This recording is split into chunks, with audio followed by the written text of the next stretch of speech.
여기 한 여성이 동양권의 문화를 보고 경악을 금치 못하고 있습니다.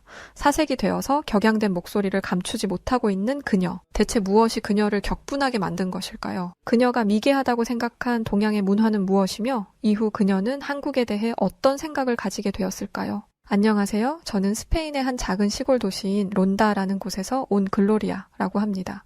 론다는 매우 작은 도시예요. 아기자기한 매력이 있는 곳이라 스페인 남부 여행을 하는 분들이 꼭 들리는 여행지 중 하나죠.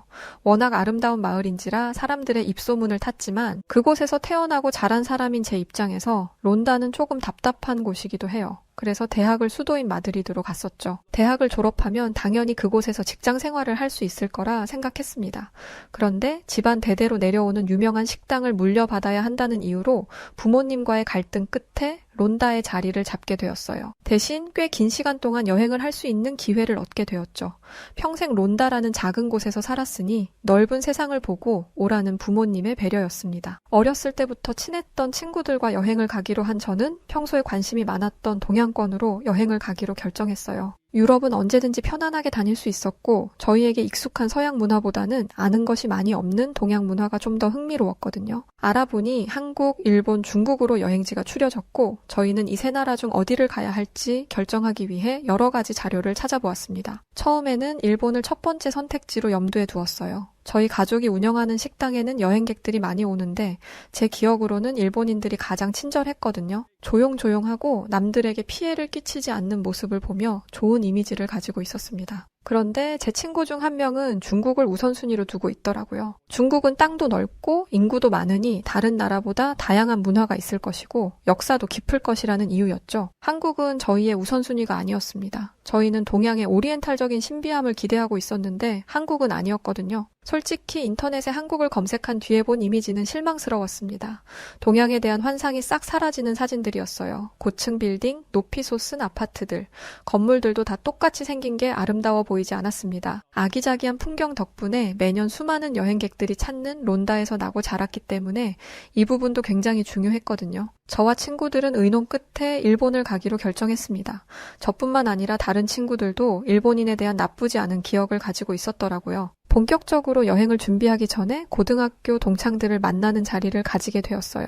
다른 지역으로 대학을 갔거나 일을 하는 친구들을 오랜만에 보는 날이었죠. 그곳에서 저희는 얼마 전 일본 여행을 다녀왔다는 친구와 대화를 하게 되었습니다. 그런데 그 친구는 일본 여행을 별로 추천하지 않았어요. 일본 여행이 잘 맞는 사람도 분명히 있겠지만 적어도 나는 별로 좋지 않은 기억을 가지고 돌아왔어. 과거로 간다면 절대 가지 않을 거야. 저희는 그 이유에 대해 물었습니다. 그 친구는 일본이 성에 굉장히 개방적인 문화를 가지고 있다는 것을 알려주었습니다. 저희는 그게 무슨 문제냐라는 생각을 했어요. 스페인을 비롯해서 많은 서양 문화들도 개방적인 성문화를 가지고 있으니까요. 이슬람 국가도 아니고 개방적이지 않은 나라가 있나? 그런데 친구는 일본의 성문화는 저희가 생각하는 것 이상이라고 말했습니다. 너희 일본 시장이 어느 정도 규모인지 모르지? 일본은 모든 걸 성적인 것과 연관시켜. 일본에는 성인용품 거리가 따로 있는데 거기서는 VR 기계로 실제 배우와 함께 있는 느낌을 받을 수도 있다더라. 그런 걸 길거리에서 대놓고 이용한다는 게 상상이나 되니? 사실 여기까지만 들었을 때는 친구가 말하는 것이 어느 정도인지 알 수 없었어요. 친구는 답답하다는 듯이 계속해서 말을 이었습니다. 편의점 같은 곳에도 성인 잡지가 버젓이 전시되어 있어. 그 누구도 그런 잡지를 사는 걸 부끄러워하지 않는다니까? 성인이 그런 잡지를 사는 게 문제가 돼? 친구는 한숨을 푹 쉬면서 대답했습니다. 편의점이나 슈퍼는 누구나 갈 수 있는 곳이잖아. 남녀노소 상관없이 그것들에 노출된다고. 아주 어렸을 때부터 성적인 문화에 익숙해져 있다는 뜻이야. 저희는 깜짝 놀랐습니다. 아무리 성적으로 개방된 나라라 하더라도 어린아이들에게는 조심하는 것이 옳으니까요. 친구의 놀라운 이야기는 여기서 끝이 아니었습니다. 솔직히 여기까지는 문화 차이라고 이해할 수 있었어. 그런데 나한테 트라우마를 안겨준 이유는 따로 있었어. 저희는 어느새 친구의 말에 빠져들었습니다. 여행하다가 만난 일본인이 자기 고향의 아름다움을 엄청 자랑했어. 직접 숙소도 잡아주는 친절을 보여주길래 감사한 마음으로 여행을 하러 갔지. 숙소 주인장은 70살 정도로 되어 보이는 노인이었는데 그 사람도 굉장히 친절했지. 마지막 날 밤에는 떠나기 전에 좋은 술을 대접하겠다고 방으로 찾아온 거야. 저희는 절대 모르는 사람이 주는 술을 마시지 않습니다. 클럽에 가면 술에 약을 타서 건네주는 몰상식한 사람들을 여럿 보았기 때문이죠. 그 주인은 계속해서 술을 권했어. 우리가 마시지 않으니까 본인이 직접 마시면서 안전하다는 걸 보여주더라고. 그렇게 혼자 술을 홀짝 마시더니 술에 취하고 말았지 뭐야. 술에 취한 노인이 했다는 행동은 가관이었습니다. 술에 취한 그 사람이 뭔가를 보여주겠다고 꺼냈는데 저희는 경악을 금치 못했습니다. 그 주인장은 보여주는 게 친절한 행동이라고 생각한 거야? 친구는 고개를 절레절레 흔들었습니다. 그건 모르겠어. 다만 이 일을 전해 들은 일본인 중 그 누구도 주인의 행동이 문제라고 생각하지 않았어. 친구는 한 가지 사실을 덧붙였습니다. 일본에는 시니어 포르노라는 문화가 따로 있다는 것이었죠. 최근 노인 인구가 늘어나면서 시니어 포르노라는 장르도 발전했다는 건데 65세나 되는 여자 배우가 출연하기도 한다고 하니 일본인들의 일상에 얼마나 자연스럽게 녹아있는지 이해가 되더군요. 이 이야기를 듣고 일본의 성문화에 대해 찾아보았습니다. 여자 3명이서 간다고는 하지만 결코 안전해 보이지 않았어요. 일본인들이 추구하는 성문화도 거북하게 느껴졌고 말이죠. 무엇보다 일본에서 실종되는 외국인 여행객의 수가 다른 나라에 비해 월등히 높다는 것도 한몫했습니다. 저희는 당연히 다음 여행지로 중국을 생각했어요. 이번엔 여행을 준비하느라 큰일이 없었기에 곧바로 상하이로 향했어요. 그런데 호텔에 도착한 그날 호텔 옆에서 시끄러운 소리가 났습니다. 밖을 보니 사람들이 파티 같은 걸 하는 것 같았는데 파티라고 하기엔 어딘가 이상했어요. 무언가를 깨부수는 소리도 나고 계란이나 밀가루를 던지기도 했죠. 저는 사고라도 난 줄 알았습니다. 그런데 아무도 그것을 제지하지 않았어요. 무슨 일이 난 건 아닌가? 경찰에 신고해야 하나 고민하고 있는데 한 친구가 숙소의 후기에 이런 게 있다며 후기를 읽어주었습니다. 호텔 바로 옆 건물에서 결혼식을 하는 시끄러운 사람들 때문에 호텔에서 묵는 이틀 동안 잠도 제대로 자지 못했다. 직원에게 방을 건물 반대쪽으로 옮겨주길 요구했지만 그들은 이것이 중국의 문화라며 내 요구를 무시했다. 내 인생 최악의 숙소이며 이해할 수 없는 결혼 문화를 가진 중국에 다시 방문할 일은 없을 것이다. 저희가 본 것은 파티가 아니라 결혼식이었던 것이었어요. 저희는 이 소란스러움의 이유를 찾기 위해 중국 결혼 문화를 검색했습니다. 그런데 검색하자마자 나온 글은 신부의 친구를 겁탈하는 신랑 친구들이었어요. 끔찍한 제목이었어요. 하지만 분명 과장된 부분이 있을 거라 생각했습니다. 아니면 중국을 싫어하는 누군가가 중국에 대한 안 좋은 이미지를 심어주기 위해 이런 글을 쓴 것이라 믿었죠. 떨리는 마음으로 그 글을 누른 저는 제 선택을 후회했습니다. 그 글에는 중국인들이 한 여자를 둘러싸고 몸으로 짓이기는 영상이 첨부되어 있었어요. 저는 경악을 금치 못했고 더 이상 영상을 이어보지 못한 채 영상을 꺼버렸습니다. 같은 여자로서 보기 힘든 장면이었지만 확실하게 확인을 해야 했기에 한 친구가 용기를 내서 영상을 보았습니다. 영상이 끝난 뒤 친구가 남긴 말은 역겨워였어요. 실제로 여자를 덮치는 장면은 나오지 않았지만 그 여자의 몸을 더듬고 옷을 벗기려는 모습이 담겨 있었습니다. 화질이 좋지 않았지만 자세히 보지 않아도 알 수 있었어요. 그리고 그 영상을 본 사람 중 중국어를 할 줄 아는 사람은 영상 속 남자가 중국어로 만져라고 말을 한다고 댓글을 달았습니다. 그것이 더욱 끔찍했던 이유는 여자가 당황해하며 거부 의사를 표현했다는 것이었어요. 또 한 가지, 제가 중국의 결혼 문화를 미개하다고 여기게 된 계기는 이런 영상이 한두 개가 아니라는 것이었습니다. 또 다른 결혼식 영상에서는 무려 2명의 여자가 신랑의 친구들에게 장난감 취급을 받고 있었고 그만해달라 이야기하는 여자들의 말을 듣는 남자들은 어디에도 없었어요. 실제로 이런 것이 문제가 되면서 뉴스 기사로도 많이 나왔더군요. 중국인들은 시골의 몇 마을만 이런 문화를 가지고 있다고 말하며 자신들과 이 미개한 결혼 문화를 분리시키려 했지만 저희는 보았습니다. 며칠간 이어지는 결혼식 피로연에서 남자들이 신부의 친구로 보이는 몇몇 여자들의 옷을 벗기고 끌고 가는 모습을요. 그리고 그것을 본 주민들마저도 아무렇지 않게 그 모습을 보고 지나치는 것을요. 저희는 도저히 이런 나라에 머물 수 없었습니다. 그래서 당장 이 중국을 떠나기로 했어요. 다음 날 아침 택시를 타고 공항으로 가고 있는데 경찰이 차량을 통제하는 바람에 길이 막혔습니다. 도로를 막은 경찰은 몇 명의 여자를 차에서 내리게 한 뒤 몸을 수색하고 있었어요. 저와 친구들은 그 모습을 보고 또 한 번 경악했습니다.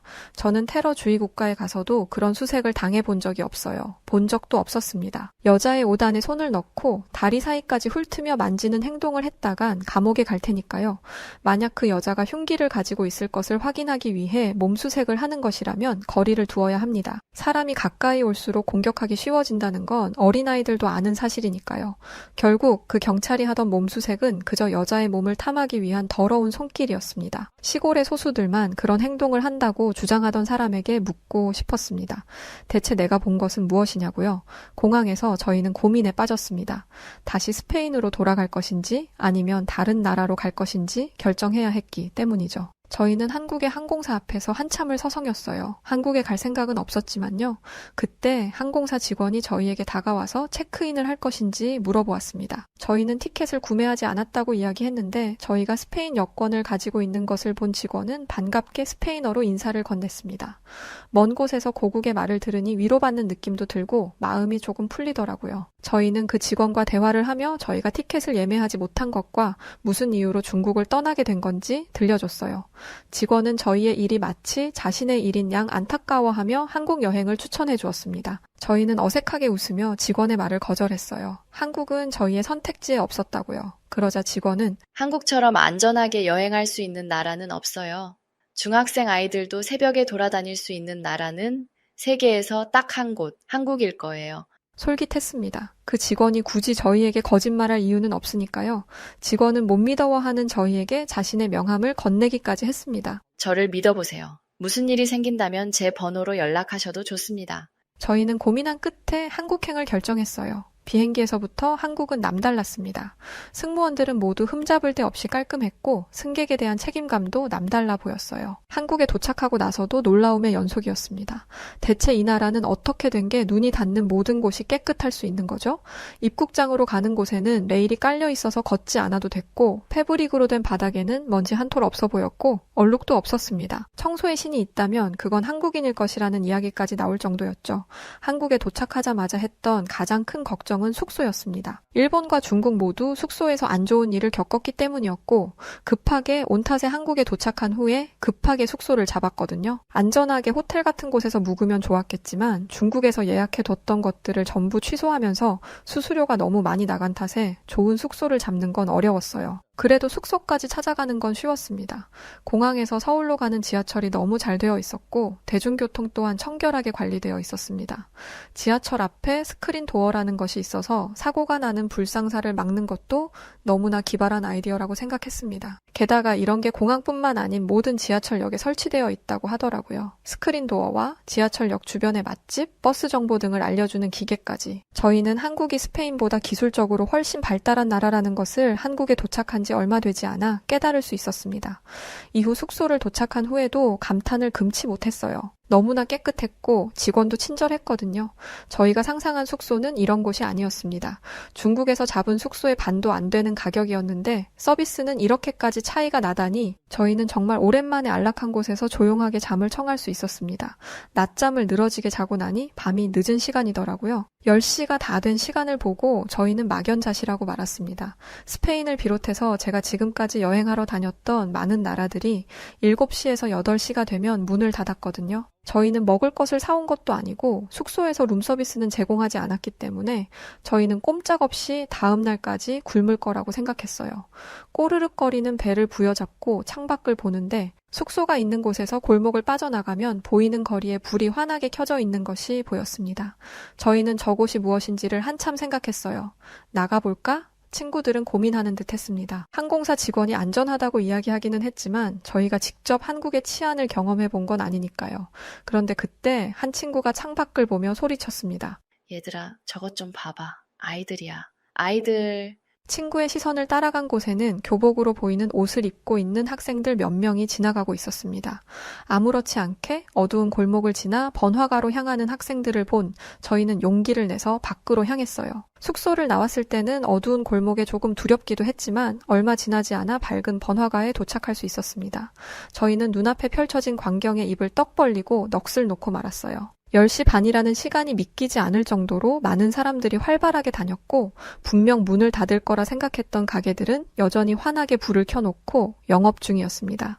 대충 문 열린데 아무 곳이나 들어가서 저녁을 먹자. 패스트푸드점은 열려 있겠지? 라고 생각하던 저희는 고민에 빠졌어요. 먹을 게 너무 많아서 고민을 하는 건 여행을 다니면서 처음이었습니다. 고민 끝에 아무 가게나 가서 가장 많이 팔리는 음식을 주문했는데 음식이 나오자 저희는 점원을 부를 수밖에 없었습니다. 저희가 주문한 건 이게 아닌데요? 점원은 그게 무슨 말이냐고 물었죠. 저희는 고기를 주문했는데 왜 채소같이 생긴 것들을 주는 거죠? 그리고 양이 이렇게 터무니없이 적은 게 말이 되나요? 음식점이 많다고 그것들이 다 좋은 퀄리티인 것은 아닐 텐데 저희의 실수라고 생각했어요.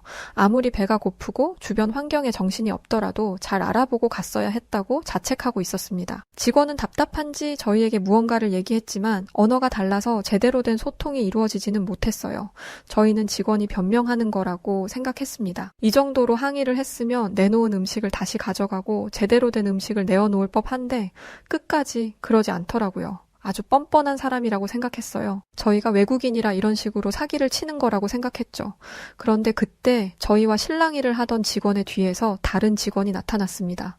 그리고 그 직원의 손에는 커다란 쟁반이 들려 있었죠. 쟁반을 든 직원은 무슨 소란이냐고 묻는 듯 했어요. 이야기를 들은 직원은 쟁반에서 접시를 내려놓기 시작했습니다. 저희는 깜짝 놀랐어요. 그건 저희가 주문한 음식들이었습니다. 대체 이게 무슨 상황인지 이해가 되지 않았습니다. 음식을 줬는데 또 다른 음식을 준다니 저희는 처음에 여러 가지 음식을 가져온 직원에게 우리의 음식이 나왔으니 이 작은 접시에 있는 음식을 도로 가져가라고 했어요. 그런데 직원은 그러지 않겠다고 했습니다. 너무나 화가 났습니다. 이 한국인은 대체 뭘 어쩌고 싶은 건지, 이 작은 음식의 가격을 추가로 받고 싶은 건가? 얼굴이 울그락불그락하며 화가 머리끝까지 올랐을 때 식당 구석에서 음식을 먹던 한 사람이 저희에게 다가왔어요. 그 사람은 유창한 영어 실력으로 이렇게 말했습니다. 이 음식들은 공짜예요. 그러니 걱정하지 말고 드셔도 괜찮아요. 직원이 이런 말을 했다면 믿지 않았겠지만 저희와 같은 손님이 이런 이야기를 하니까 멈칫하게 되더라고요. 공짜라고요. 어떻게 식당에서 주는 음식이 공짜일 수 있죠? 한국에는 반찬이라는 게 있어요. 여러분이 주문한 게 메인 디쉬라고 하면 그 음식이 나오기 전엔 이렇게 반찬을 주는 거예요. 에피타이저 뭐 그런 건가요? 에피타이저처럼 입맛을 돋구기 위한 용은 아니에요. 그냥 메인 음식들과 함께 밥을 먹을 때 조금씩 드시면 돼요. 저희의 얼굴은 화로 빨개진 게 아니라 민망함으로 붉어졌습니다. 저희는 직원에게 사과를 건네었어요. 직원은 한숨을 푹 쉬었지만 이내에 저희가 이렇게 반응한 걸 이해할 수 있다며 저희의 무례를 용서해 주었습니다. 오히려 저희가 돌아갈 때 음료까지 선물로 주었어요. 저희는 직원의 배려에 큰 감동을 받았습니다. 일본, 중국은 그들의 잘못 때문에 겪었던 어려움을 아무것도 아닌 것처럼 무시해 버렸는데 한국은 저희가 저지른 잘못임에도 불구하고 배려심을 잃지 않았으니까요. 또 아무것도 모르는 외국인을 위해 나서서 도움을 준 다른 손님에게도 감사함을 느꼈습니다. 그렇게 본격적으로 식사를 시작했는데 음식이 너무나 맛있었어요. 대체 이렇게 엄청난 요리를 한 셰프가 누구인지 궁금했죠. 저희는 직원에게 감사와 미안함을 담아 물었습니다. 대체 이 요리를 누가 한 거죠? 저희의 무례함을 사과하기도 할 겸 셰프에게 감사 인사를 전하고 싶어요. 직원은 고개를 갸웃하며 주방으로 향했습니다. 잠시 후 주방에서 한 사람이 나왔는데 그 사람은 여기까지 오는 길에 수도 없이 봤던 평범한 중년 여성의 모습을 하고 있었어요. 저렇게 평범해 보이는 사람이 이런 요리를 하다니 역시 사람의 외모로 능력을 평가하면 안 된다고 이야기하던 중 저희에게 영어로 말을 걸어주었던 사람이 이렇게 말했습니다. 이곳도 훌륭하지만 여기는 아주 흔한 음식점 중 하나예요. 이 동네에 있는 식당 어디를 가도 이 정도 음식을 즐길 수 있을 거예요. 대단한 셰프가 아니라 집에서 가정주부로 있는 분들도 솜씨가 대단하거든요. 저희는 그 이유에 대해 물었습니다. 한국은 요리를 학교에서 배우기라도 하는 건가요? 그 사람은 웃으며 대답했어요. 제가 해외 여러 나라를 다녀봤는데 한국처럼 다양한 식재료로 다양한 음식을 하는 나라는 없는 것 같아요. 저희는 곧 그 말의 의미를 이해할 수 있었습니다. 우선 반찬이 너무 맛있었어요. 재료를 물어보니 연근이라고 하는 것이더라고요. 저희는 연근이 무엇인지 알자마자 휘둥그레졌습니다. 이런 걸로도 음식을 만들었다고? 그것도 아주 오래전부터? 한국인들은 대체 얼마나 창의적으로 요리를 하는 거지? 스페인도 음식으로는 빠지지 않는 나라이지만 이런 종류의 음식은 본 적도 들어본 적도 없었습니다. 그리고 한국을 여행하는 내내 다양한 반찬을 접하게 되었어요. 건강하고 자극적이지 않은 맛에 매료되었죠. 한국 여행을 마치고 스페인으로 돌아간 뒤 보낸 한 달 동안 제 머릿속에서는 한국이 떠나지 않았습니다. 저는 부모님에게 선언했어요. 우리 집안의 레시피가 대대손손 내려온 것이고 전통적이기는 하지만 여기서 끝나서는 안 돼요. 좀 더 창의적이고 다양한 레시피를 연구하고 적용하는 게 필요해요. 저를 믿어주세요. 가문의 레시피를 발전시켜서 더 크게 성공해 볼게요. 부모님은 제가 바로 가게를 물려받길 원하셨지만 제 의견을 존중해 주셨고 저는 한국으로 음식 유학을 가게 되었어요. 지금은 그 과정을 준비하고 있습니다. 한국에서의 시간이 너무나 기대되고 한국으로부터 많은 영감을 얻을 수 있길 바라고 있답니다. 중국으로 돌아가고 싶지 않다며 죽는 한이 있어도 자신은 한국에 남을 것이라 떼를 쓰고 있는 한 중국 여대생이 있습니다. 심지어 그녀는 한국에 온 지 6개월 만에 한국이 아니면 죽음을 달라라며 대성통곡을 하고 있다는 것인데요. 대체 그녀에게 무슨 일이 있었던 것일까요? 그럼 사연 시작합니다. 안녕하세요. 저는 중국 후난성 지역에서 대학교를 다니던 장리인이라고 합니다. 어렸을 때부터 저는 중국이 세계 최고라는 교육을 받으며 자랐어요. 집에서도 그랬고 학교에서도 그랬죠. 우리 중국은 광활한 영토와 찬란한 역사, 뛰어난 민족성을 가지고 있으며 다른 나라들보다 훨씬 우월하다는 말을 매일같이 들어왔어요. 그러다 보니 어느 순간부터는 정말 중국이 세상 그 누구와도 견줄 수 없는 최고의 선진국이자 인류 강대국이라고 믿게 되더라고요. 그건 일종의 세뇌에 가까운 신념이었죠. 그런데 절대로 깨지지 않을 것만 같았던 그 신념에 서서히 금이 가기 시작했어요.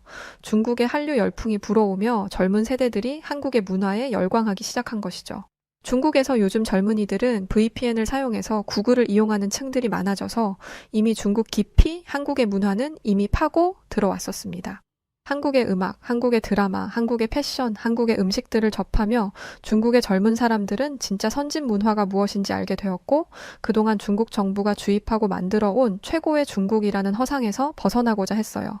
저 역시 그 중에 한 사람이었죠. 저는 드라마와 영화를 통해 한국에 대한 호기심을 키워나갔고 결국 한국에 있는 대학교로 교환학생을 갔다 오기로 했어요. 갑자기 제가 한국에 가겠다고 하자 주변 사람들, 특히 어른들은 깜짝 놀라셨죠.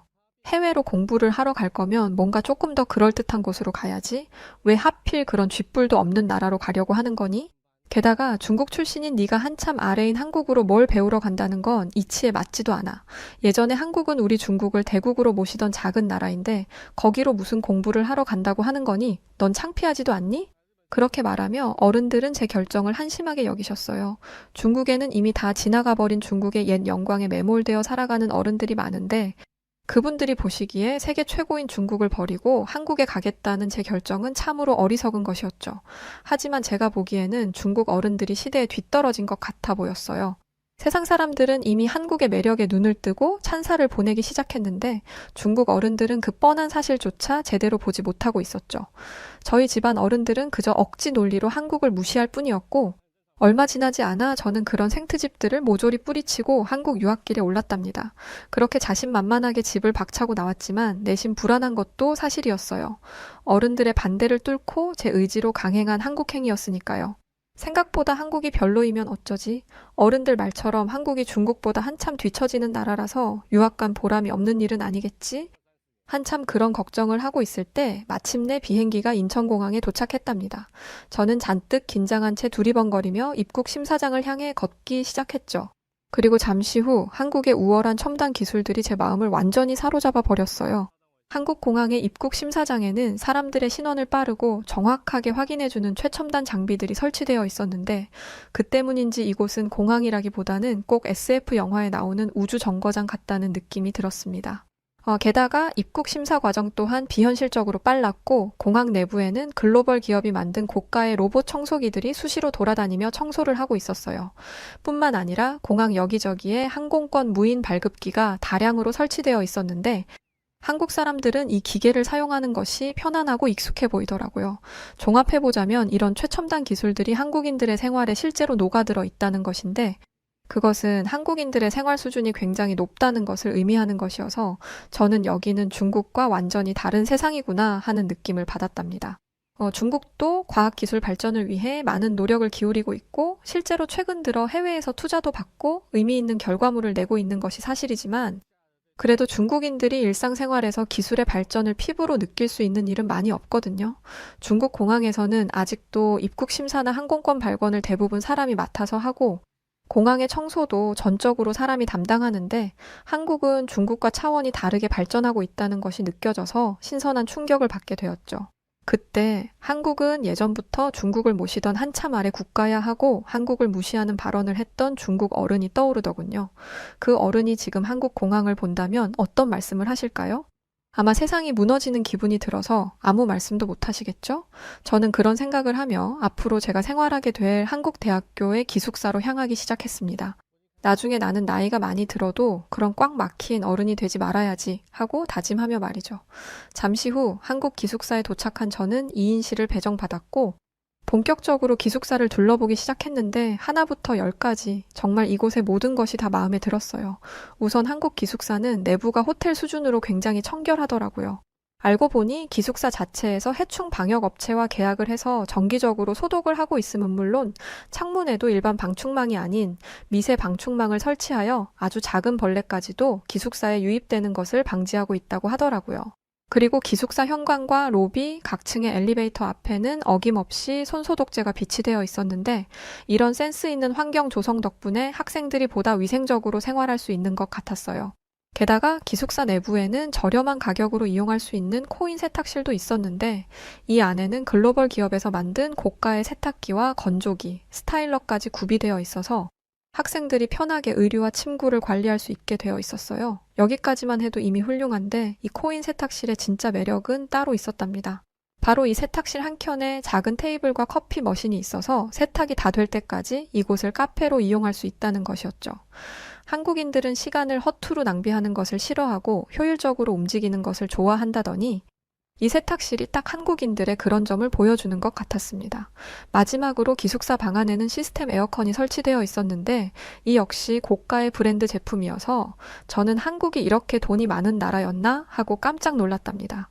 이 에어컨이 우리 방에만 설치되어 있는 것도 아닐 텐데 그 많은 에어컨 값을 다 합하면 그게 다 얼마인지, 게다가 그걸 유지하고 관리하는 비용까지 생각하면 이런 시설을 당연하게 운영 중인 한국과 이런 시설을 당연하게 누리는 한국인들이 너무나 대단하게 느껴졌습니다. 더 솔직히 말하자면 부럽기도 했고요. 중국에는 에어컨은커녕 선풍기조차 없는 곳에서 공부하는 학생들이 태반이니까요. 그런 생각을 하며 씁쓸해하고 있을 때였어요. 기숙사 방문이 열리고 앞으로 한 학기 동안 저와 함께 지낼 한국인 룸메이트가 들어왔습니다. 이 친구의 이름은 나유진이라고 했어요. 저는 평소 한국인에게 호기심과 호감을 갖고 있었고 또 앞으로 좋든 싫든 같은 방에서 지내야 하니 유진이와 친하게 잘 지낼 생각이었죠. 그래서 저는 유진이에게 먼저 손을 내밀어 악수를 청하며 인사를 했죠. 안녕, 나는 중국에서 왔고 이름은 장리인이야. 앞으로 같이 잘 지내보자. 그런데 유진이는 제 악수를 받아주기는커녕 얼굴을 찌푸리는 게 아니겠어요? 저는 유진이가 제 인사를 못 알아들었나 싶어 다시 인사를 하며 유진이에게 한 발자국 더 다가섰죠. 그러자 유진이는 아예 기겁을 하며 뒷걸음질 쳐버리더라고요. 저는 그런 유진이의 무례한 태도에 너무 황당하고 어이가 없어서 너 대체 왜 그러냐고 따져 물었어요. 그러자 유진이는 한참을 난처해하며 말을 못하더니 겨우 대답을 하더군요. 너 방금까지 내 머리를 긁던 손으로 나랑 악수하자고 하면 어떻게 해? 사실 방금 전까지 저는 머리가 가려워서 손톱으로 머리를 긁고 있었고 유진이는 기름진 머리를 벅벅 긁던 손으로 악수를 청한 제 행동을 문제 삼은 것이죠. 솔직히 유진이의 지적이 타당하기는 하지만 저는 창피하기도 하고 어쩐지 유진이가 저를 무시하는 것처럼 느껴지기도 해서 괜히 더 큰 소리를 치며 저도 모르게 말도 안 되는 소리를 하기 시작했어요. 너 그래서 지금 내 손이 더럽다는 거야? 닦으면 될 거 아니야, 닦으면. 진짜 별것도 아닌 걸 가지고 엄청 예민하게 구네. 유진이 너 혹시 결벽증 뭐 그런 거 있는 거 아니야? 전에 중국 어른들이 한국을 무시하고 근거 없이 비난할 때 저는 그런 중국인들과 다르게 깨어있다고 믿어왔는데 사실 알고 보니 제 안에 한국을 향한 열등감이 숨어 있었던 것인지 저도 모르게 유진이에게 날카롭게 이야기하게 되더라고요. 유진이는 그런 제 태도에 크게 당황했고 그날 이후 저희는 어색하게 지내게 되었죠. 첫 단추가 잘못 꿰어지면 나머지 단추들도 제자리를 찾지 못하는 것이 당연한 순서니까요. 저와 유진이는 좀처럼 관계를 회복하지 못했고 저는 유진이가 한번 밉게 보이기 시작하자 유진이의 모든 행동들이 다 아니 꼽게 보이고 꼴값인 것처럼 느껴졌어요. 그 중에서도 특히 유진이가 매일 샤워를 하고 머리를 감는다는 점이 마음에 들지 않았는데 저는 그런 유진이를 보면서 자기가 무슨 연예인도 아닌데 저렇게 깔끔을 떨면서 피부 관리를 하고 참 유난이구나 싶었죠. 그러던 어느 날 유진이가 제 신경을 제대로 긁는 일이 벌어졌어요. 샤워를 하고 나온 유진이가 침대에 누워 과자를 먹고 있는 저를 보더니 대뜸 넌 샤워 안 해? 하고 물어보는 게 아니겠어요? 갑자기 이게 무슨 생뚱맞은 소리인가 싶고 전부터 유진이와는 이런 청결과 관련된 문제가 계속되어 왔기 때문에 저는 순간 짜증이 솟아올랐습니다. 지금 또 나보고 더럽다고 그러는 거야? 너는 너만 깨끗하다고 생각하나 본데 나도 내 나름대로 씻으면서 살고 있으니까 오지랖 넓게 상관하지 말고 너나 잘해. 저는 그렇게 소리를 빽 질렀죠. 솔직히 유진이가 저를 더럽다고 오해하는 게 너무 억울했거든요. 저는 적어도 열흘에 한 번씩은 꼭 머리를 감고 샤워도 한단 말이에요. 물론 매일 샤워를 해대는 유진이가 봤을 때는 턱없이 부족해 보일 수는 있겠지만 그래도 저는 중국 사람 치고 꽤나 열심히 씻는 편이란 말이죠. 중국은 땅이 워낙 넓고 산간오지, 사막 지역까지 사람들이 살고 있는데 그에 비해 상수도 시설이 잘 발달되어 있지는 않아서 각 가정에 깨끗한 수돗물이 한국처럼 원활하게 공급되지 않아요. 그러다 보니 중국인들에게 매일 씻는다는 것은 사치에 가까운 일이죠. 저는 태어나서 지금까지 쭉 그런 문화 속에서 살아왔고 한국에 와서도 중국에서 그랬던 것처럼 적게 씻었을 뿐인데 유진이는 그런 저를 더럽게 여기는 것 같아서 저는 몹시 불쾌했어요. 그런데 다음 날 예상치 못했던 사건이 벌어졌습니다. 갑자기 유진이가 제게 선물 상자를 내미는 게 아니겠어요? 바로 어제 소리를 지르고 싸웠는데 오늘은 선물을 주다니 저는 유진이가 대체 무슨 생각을 하는 것인지 모르겠어서 너무 당황스러웠어요. 유진이는 그저 뜻모를 미소만 짓고 있었고 저는 혼란스러운 마음으로 선물 상자를 열어보았죠. 그런데 선물 상자 안에서 뭐가 나왔는지 아세요? 글쎄, 한국의 유명한 퍼퓸 샴푸와 때밀이 수건, 그리고 한국산 화장품 세트가 나오는 게 아니겠어요? 그것들을 보는 순간 저는 유진이가 저를 놀리는 건가 싶고 너 제발 좀 씻고 다녀라는 말을 이렇게 돌려서 하는 건가 싶기도 해서 참을 수 없이 화가 났어요. 그렇게 제가 또 흥분해서 소리를 지르려던 순간 유진이는 일단 자기 말 좀 들어보라며 다급히 저를 진정시켰어요. 그리고는 제게 충격적인 말을 꺼내기 시작했죠. 장리인, 놀라지 말고 들어. 사실은 너랑 같은 수업을 듣는 학생들 중에 여왕벌 역할을 하는 일본인이 있는데 걔가 너에 대해서 안 좋은 소문을 내고 다니는 것 같아. 알고 보니 저와 같은 시기에 한국에 교환학생으로 온 일본인 학생 하나가 저에게 악취가 난다는 소문을 내고 다녔고 그 소문을 들은 유진이가 안타까운 마음에 저를 도와주려 했던 것이었어요. 어쩐지 수업 시간에 친구들이 저를 피하는 느낌이 들더라니 그런 사정이 있던 것이었더라고요. 그날 저는 두 가지 깨달음을 얻었습니다. 하나는 제 생각보다 목욕이라는 것이 상당히 중요하다는 것이었습니다. 저는 원래 목욕을 하찮은 일로 취급했지만 막상 목욕을 제때 하지 않아 따돌림을 당하게 되자 목욕의 중요성과 가치에 대해 다시 생각해보게 되더군요. 그리고 제게 이런 깨달음을 준 유진이를 통해 저는 한국인들이 상냥하고 마음이 따뜻한 사람들이라는 것을 알게 되었습니다. 찌질하고 한심스러운 저를 그냥 외면해버릴 수도 있었을 텐데 유진이는 선물이라는 현명한 방식으로 제게 올바른 길을 알려준 것이죠. 그날 저녁 저는 유진이가 선물해준 한국 샴푸와 한국 바디워시로 머리부터 발끝까지 깨끗하게 몸을 씻어냈어요. 한국의 화장품을 만들어내는 기술력이 좋아서인지 아니면 저를 생각해주는 친구의 진심이 담겨있기 때문인지 샤워하는 내내 산뜻하고 기분이 아주 좋더라고요. 게다가 한국 제품으로 씻으면 다음 날까지 향기가 유지되었고 씻으면 씻을수록 피부가 점점 좋아졌어요. 하루가 다르게 변해가는 피부를 느끼며 저는 씻는 즐거움을 알아갔고 이제는 누가 시키지 않아도 자발적으로 매일 씻는 사람으로 점점 변화해갔죠. 유진이는 옆에서 그런 저의 변화를 응원해 주었고 저는 유진이를 실망시키고 싶지 않은 마음에 더 열심히 제 자신을 변화시켜 나갔어요. 그러던 어느 날 수업 시간에 저에 대한 나쁜 소문을 낸 그 일본인 친구가 다가오더니 이렇게 말하더군요. 장리인, 너 요즘 완전 달라진 것 알아? 사실 나는 너 처음 만났을 때 네가 어디 시공창 같은 곳에 사는 줄 알았어.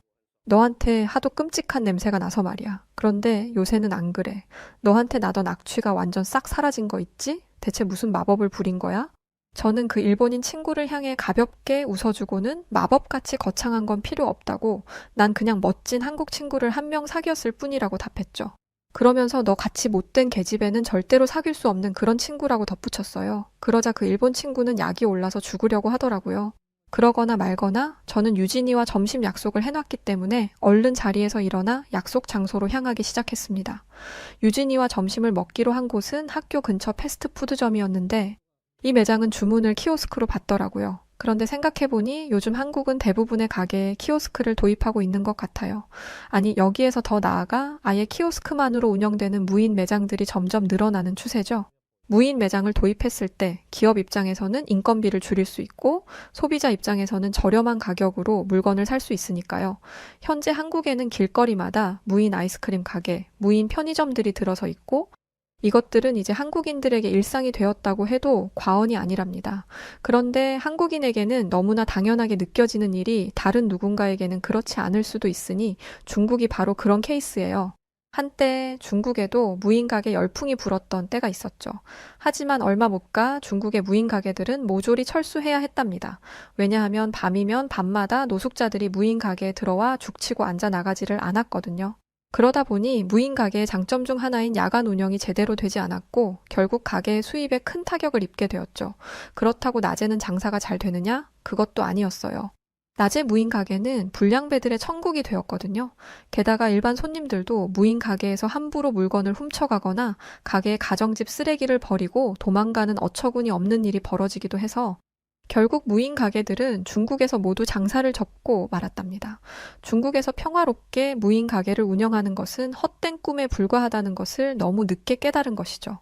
중국이 키오스크와 CCTV를 만들 수 있는 기술과 무인 가게를 운영할 수 있는 자본을 가지고 있는데도 결국 무인 가게 상용화에 실패한 이유는 중국인들의 의식 수준이 한국인들보다 성숙하지 못하기 때문이라고 생각해요. 아무리 뛰어난 기술을 가지게 되었어도 그것을 사용하는 사람들의 수준이 떨어지면 절대 훌륭한 결과가 나올 수 없는 법이니까요. 감시하는 눈이 없어도 정직하고 반듯하게 행동하는 양심. 한국인들은 그것을 갖추고 있기에 중국과 차별화된 발전을 이루어온 것이었죠. 그런데 중국과 비교했을 때 한국이 뛰어난 점은 이뿐만이 아니에요. 한국의 장점들을 나열할 때 절대 빼놓을 수 없는 것 중에 하나가 바로 대중교통이죠. 저는 한국의 지하철과 버스를 정말 진심으로 사랑해요. 일단 한국의 대중교통은 이용 방식이 편리해서 좋았어요. 복잡할 것 없이 그냥 교통카드 하나만 있으면 그걸로 끝이니까요. 반면에 중국은 시골 지역에서 버스를 탈 때 아직도 버스 안에 요금을 걷는 직원이 있어서 그 사람에게 직접 현금으로 계산을 해야 하는 번거로운 과정을 거쳐야 하죠. 게다가 중국의 버스는 배차 간격이 너무 길어요. 아마 한국인들이 들으면 기절할 정도일 텐데 중국 버스의 배차 간격은 보통 1시간 이상이고 길면 3시간 이상인 경우도 있어서 자칫 실수로 버스를 놓치면 세상이 끝나는 듯한 절망감을 맛봐야 한답니다. 이번 버스를 놓치면 잠깐 기다렸다가 가볍게 다음 버스를 타면 되는 한국과는 아예 다른 세상의 이야기인 거죠. 여기에 날씨까지 한여름이거나 한겨울이라고 생각해 보세요. 그나마 한국의 버스 정류장에는 에어컨이나 히터가 설치되어 있어서 기다리는 사람들의 고충을 덜어주지만 중국 버스 정류장은 그런 서비스가 일절 없답니다. 게다가 중국은 시내버스 안에도 에어컨이 설치되어 있지 않아요. 그야말로 찜통 더위를 생으로 버텨야 하는 것이죠. 반면에 한국 버스는 에어컨과 히터가 설치되어 있을 뿐만 아니라 승객들이 직접 바람 세기까지 조절할 수 있으니 제가 그 모습을 처음 봤을 때 얼마나 놀랐을지 감이 오시죠? 전 정말 이런 훌륭한 서비스에 놀람을 넘어 감동까지 받아서 눈물이 다 날 지경이었어요. 여기에 더해 한국 지하철 안에서는 초고속 와이파이가 빵빵 터지잖아요. 사실 지하철을 타고 멍하니 이동하다 보면 심심할 때가 많은데 한국 지하철에서는 와이파이를 마음껏 이용할 수 있으니 스마트폰으로 웹툰도 보고 동영상도 끊기는 현상 없이 볼 수 있어서 지루할 틈이 전혀 없었어요. 그런데 문제가 있었어요. 한국의 초고속 인터넷은 정말 마성의 매력을 가지고 있어서 문제였는데 한국에서 생활하며 이 첨단 문명을 당연하게 누릴 때는 몰랐는데 나중에 중국으로 돌아온 뒤 원래의 느린 인터넷 속도를 마주하게 되자 얼마나 당황스럽고 절망스럽던지요. 정말이지 제가 그동안 얼마나 한국의 선진 문화에 물들어 있었던 것인지 깨닫게 된 순간이었죠. 저도 모르는 사이 한국에서 저는 정말 즐겁고 알찬 시간을 보냈던 것이었어요. 하지만 교환학생 신분인 제가 한국에서 머물 수 있는 시간은 정해져 있었고 저는 유진이의 배웅을 받으며 중국으로 돌아가야만 했습니다. 공항에서 중국행 비행기에 타기 직전까지 중국에 돌아가기 싫다고 얼마나 울었는지 몰라요. 고작 1년도 한국에서 지내지 않아 놓고 이렇게 말하는 게 우습지만 저는 평생을 살아온 중국보다 한국에 더 큰 애정을 느끼고 있었죠. 할 수만 있다면 이대로 한국에 쭉 눌러앉아 살고 싶은 심정이었어요. 하지만 그것은 제 바람일 뿐 결국 저는 아쉬운 마음을 뒤로하고 한국과 눈물의 작별을 해야 했죠. 그리고 다시 만난 중국은 여전히 실망스러운 모습이었어요. 아니 어쩌면 제가 그동안 한국에서 지내면서 선진 문화에 너무 익숙해져 있었기 때문에 중국이 평소보다 더 후진국처럼 느껴졌는지도 모르겠습니다.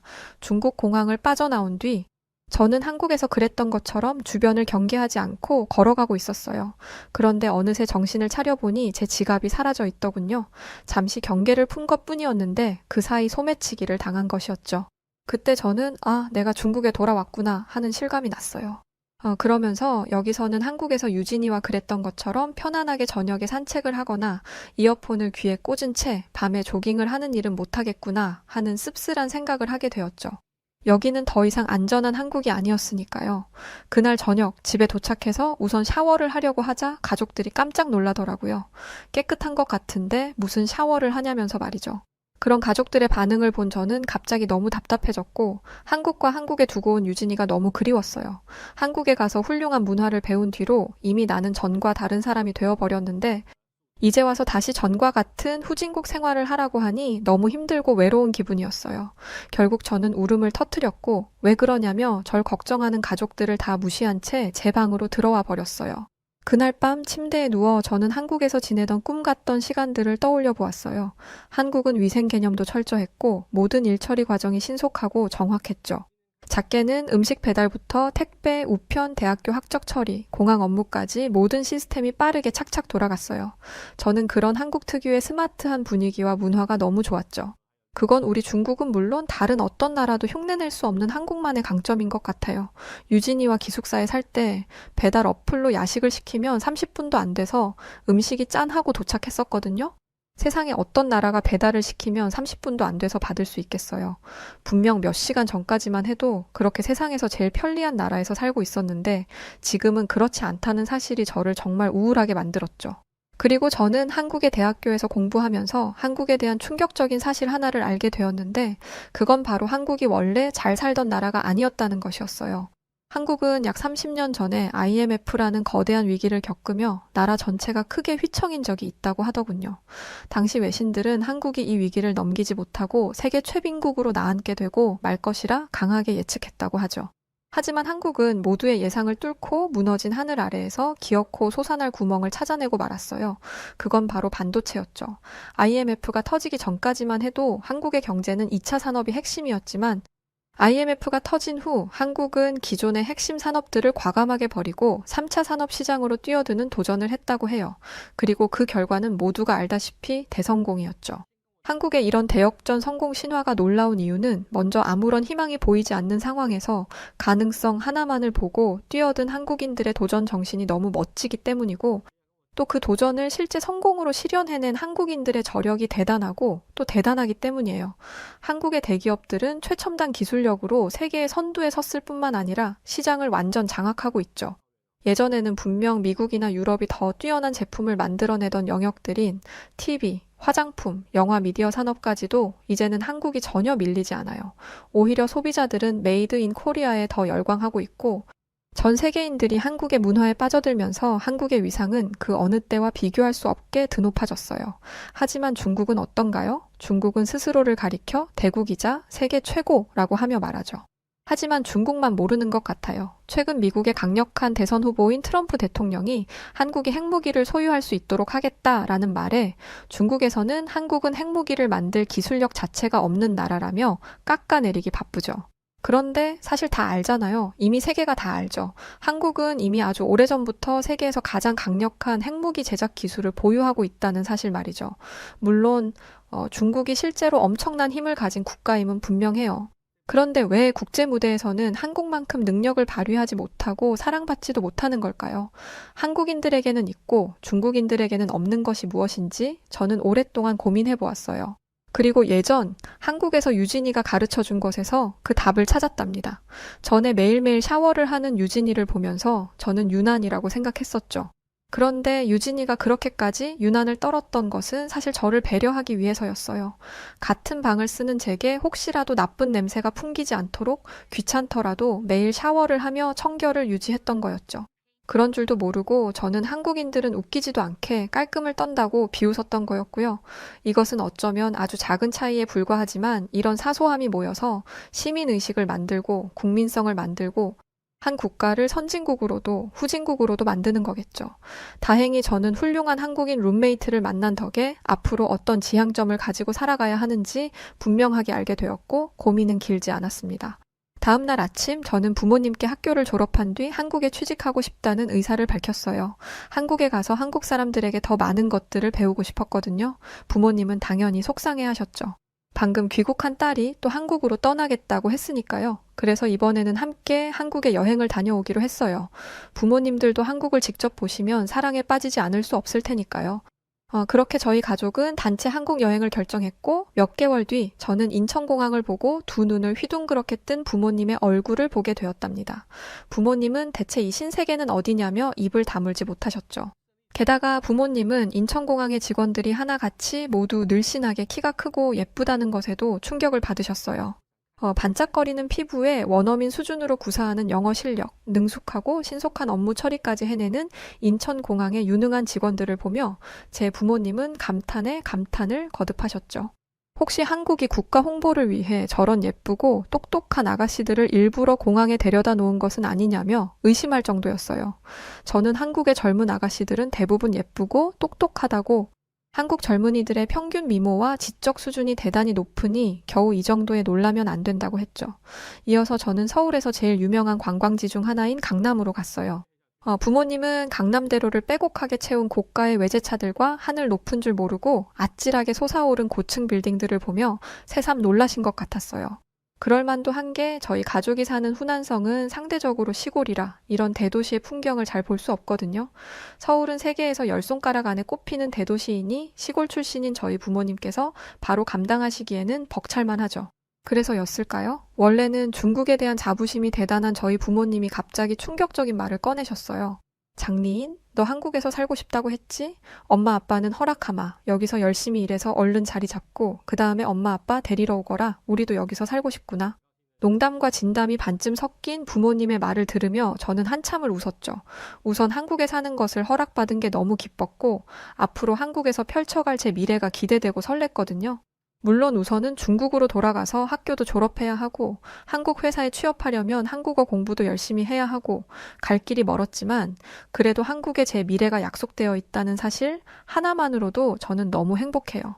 한국에서 배운 대로 많이 베풀고 배려하면서 즐겁고 행복하게 살아가겠습니다. 중국인들이 싫으시겠지만 한국을 사랑하는 젊은 중국인들도 정말 많답니다. 저의 이야기를 들어주셔서 진심으로 고맙습니다. 열심히 살겠습니다. 자, 오늘 사연은 여기까지입니다. 네, 정말 한국을 많이 사랑하셨던 중국인 분이시네요. 사실 저도 중국 사람들은 좀 내키지 않거든요. 많은 중국인 분들이 장리인 씨 같았으면 좋겠네요. 한국에서 좋은 곳에 취직하시고 행복한 삶 되시기를 응원하겠습니다. 그리고 사연 보내주셔서 고맙습니다. 자, 그럼 오늘 사연 어떻게 들으셨나요? 오늘 사연이 재미있으셨다면 구독과 좋아요, 알림 설정 부탁드립니다.